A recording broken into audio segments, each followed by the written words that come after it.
एहसानुल हक मलिक सम्मान न्यूज से हमारे सहयोगी शिवनारायण कुशवाहा जी आज हमारे साथ हैं जनमंच के रजनीश भारती जी, जो 15 दिन के बाद दिल्ली बॉर्डर से में जो चल रहा है किसानों का आंदोलन, वहीं से लौटे हैं। रजनीश भाई बताइए कि जो दिल्ली बॉर्डर पर किसानों का आंदोलन है वो किस तरह चल रहा है और उस बारे में आप विधिवत जानकारी देंगे। साथियों, हम लोग अभी हाल ही में सिंघू बॉर्डर पर गए थे और सिंघू ही नहीं बल्कि टिकरी बॉर्डर पर और फिर गाजीपुर बॉर्डर, तीनों जगह होकर के आए हैं। लेकिन पहली बार हम जब पहले दिन सिंघू बॉर्डर पर गए थे, वहां हम लोगों ने देखा कि वहां कोई जात पात धर्म मजहब का कोई भेदभाव नहीं है और कहीं कोई खालिस्तान पाकिस्तान के नारे जैसी कोई बात नहीं है। सभी लोग किसान के रूप में अपनी पहचान लेकर के इस बर्बर सरकार, इस जालिम सरकार के खिलाफ लड़ रहे हैं। और हमने अंदर जाकर के देखा तो वहाँ खाने पीने का लंगर, जहाँ बहुत बेहतरीन खाने पीने की व्यवस्था है और हर 200 मीटर पर एक लंगर दिखाई देगा आपको। हर 100 मीटर पर 50 मीटर पे एक चाय का लंगर होगा। कहीं न कहीं जो है इक्का दुक्का किताबों का भी लंगर है, किताबें फ्री दे रहे हैं वो लोग। और नहाने के लिए गर्म पानी है। तो फिर कहीं हमने ये देखा कि बाथरूम के पास ही जो है वो तेल, साबुन, कंघे, उसके साथ जुराब, जूता, चप्पल और इनर, तौलिया, ये मतलब नहाने के सारे सामान वहाँ मौजूद हैं। नहाने के बाद जो भी आप आदमी यूज करता है सब सामान वहाँ मौजूद, और सब वो फ्री में दे रहे हैं। जिनको जो भी जरूरतमंद है सबको फ्री में दे रहे हैं। हम लोग जब पहुंचे हैं तो हम लोगों के पहुंचने के बाद ही वहाँ लोगों ने हमको मंच के पास रोक लिया और हमारा नाम दे दिया बोलने के लिए। हम करीब वहाँ उस बड़े मंच से 12 मिनट अपनी बात कहे थे, जिसको सोशल मीडिया पर साथियों ने साझा किया है। और हमने ये देखा कि वहाँ से जब हम लोग निकले मंच पर भाषण देने के बाद, फिर हम लोग एक जुलूस की शक्ल में निकले अपने टेंट की तरफ। तो बीच में हम लोगों को कुछ लोगों ने रोका और उन लोगों ने हमें एक एक कंबल, हमारे कुल 17 साथी थे, सभी साथियों को एक एक कंबल, एक एक साल उन्होंने भेंट किए। मुझे विश्वास नहीं हो रहा था कि ये मुझे क्यों दे रहे हैं। तो मैंने उनसे पूछा कि ये जमा करना होगा। तो उन्होंने कहा नहीं, ये जमा नहीं करना, ये सब आपका हो गया, आप इसे जब तक यहाँ हैं तब तक इसको यूज करिए, फिर उसके बाद आप लेकर के चले जाइएगा। तो मुझे ये सब चीजें देख करके विश्वास नहीं हो रहा था कि ये सब व्यवस्था कैसे हुई है।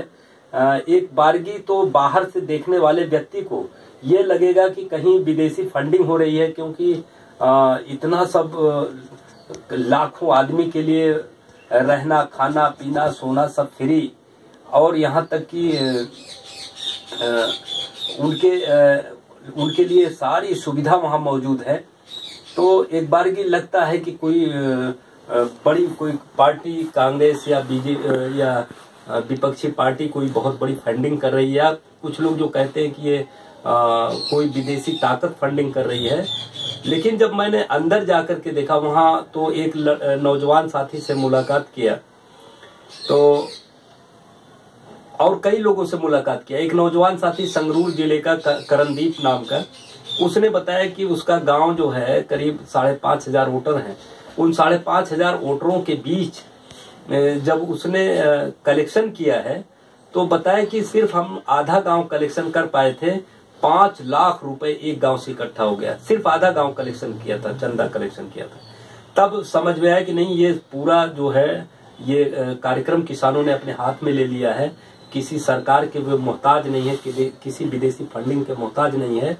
ये मौजूदा सरकार उनके ऊपर झूठे आरोप लगा रही है, वो किसी तरह का कोई फंडिंग नहीं। मैंने देखा मंच के पास मैं काफी देर तक खड़ा था, खड़ा होकर के देखा, वहाँ पैसे देने वालों का तांता लगा हुआ था। कोई 500, कोई 1000, 2000, 10,000, 5,000 ऐसे लोग जो है लिखाते जा रहे हैं कि मेरा लिख लीजिए, मेरा ले लीजिए पैसा, सब पैसा देते जा रहे हैं। तो इससे ये लगा कि वो कहीं कोई विदेशी फंडिंग नहीं, सरकार झूठ बोल रही है। वो किसान अपनी ताकत से ये लड़ाई खड़ी कर रहे हैं और अब ये लड़ाई वो जीतेंगे। हम रजनीश भाई, हमें बताइए कि सरकार ने वो सारे हथकंडे अपनाए हैं इस आंदोलन को तोड़ने के लिए। हिंदू, मुस्लिम, सिख, पाकिस्तान, चाइना और खालिस्तान, आतंकवाद और ये नक्सलवाद, ये तमाम आरोप लगाए हैं। आपको क्या इस हुजूम में कहीं इस चीज कोई नजर आई ऐसी बात? साथी एहसान भाई, आप बहुत अच्छा सवाल कर रहे हैं।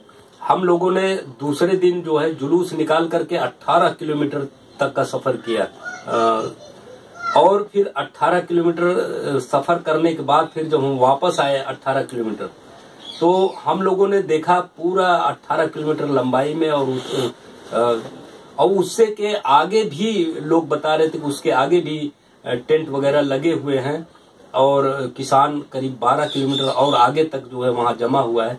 तो 30 किलोमीटर दूर तक फैला हुआ जो आंदोलन है, ये देख करके लगता है कि इसमें ये जो सरकार बता रही है कि ये खालिस्तानी लोग हैं, हमने किसानों के बीच घुल मिल करके उनके पास जा करके उनके साथ बैठ करके उनके साथ संघर्ष करके हमने देखा और सीखा। और वो लोग जो लोग बता रहे हैं कि ये धनी किसानों का मूवमेंट है, ऐसा नहीं। धनी किसान मुश्किल से 1-2% होंगे उस आंदोलन में।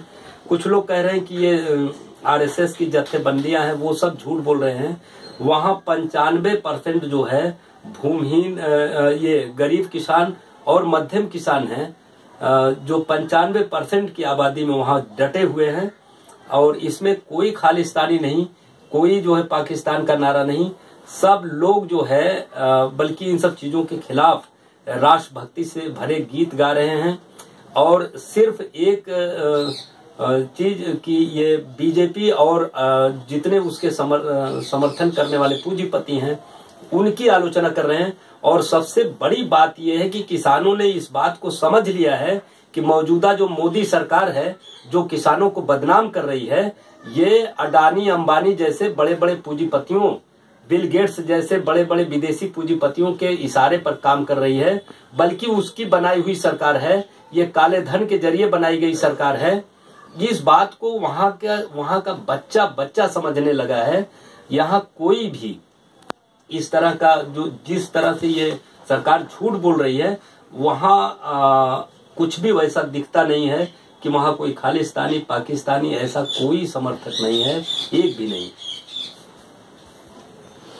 पूरी दुनिया, पूरा भारत ये किसान आंदोलन देख रहा है और ऐसे भी लोग हमारे देश में हैं जो खामोश है, अपने घर में लेटे हुए हैं। अगर ये 3 कानून लागू हो गया तो आपको पता है कि आटा आपको 100 रुपए किलो बेचना पड़ेगा, खरीदना पड़ेगा। और जो छोटे मझोले किसान हैं उनकी तो रीढ़ टूट जाएगी। और जो ये किसानों से की जो उपज है औनो पौने दाम में लेकर के सैकड़ों रुपए में बेचेंगे। तो ऐसी स्थिति में मेरी देश के 130 करोड़ जनता से अपील करता हूं कि ये लड़ाई तब तक जारी रहनी चाहिए जब तक कि ये तीनों कानून वापस न हो। और जनता से ये भी मैं कहता हूं कि आप देख रहे हैं बारिश हो रही, इतनी ठंड है, फिर भी हमारे किसान वहां जमा हुए हैं। तो ये किसानों की लड़ाई नहीं है, पूरे 1 करोड़ 30 करोड़ की लड़ाई है। सभी लोग जितना हो सके मदद करें और ज्यादा से ज्यादा संख्या में पहुंच करके उनके मनोबल को बढ़ाएं, उनको आंदोलन को बढ़ाएं। यही मैं देशवासियों से अपील करता हूं। मैं पुनः अपील करूंगा कि ज्यादा से ज्यादा लोग बॉर्डर पे पहुंचे, दिल्ली में पहुंचे और इस आंदोलनकारी के हौसले बढ़ाएं और जिससे जो कुछ हो सके वो मदद करें। जय भारत।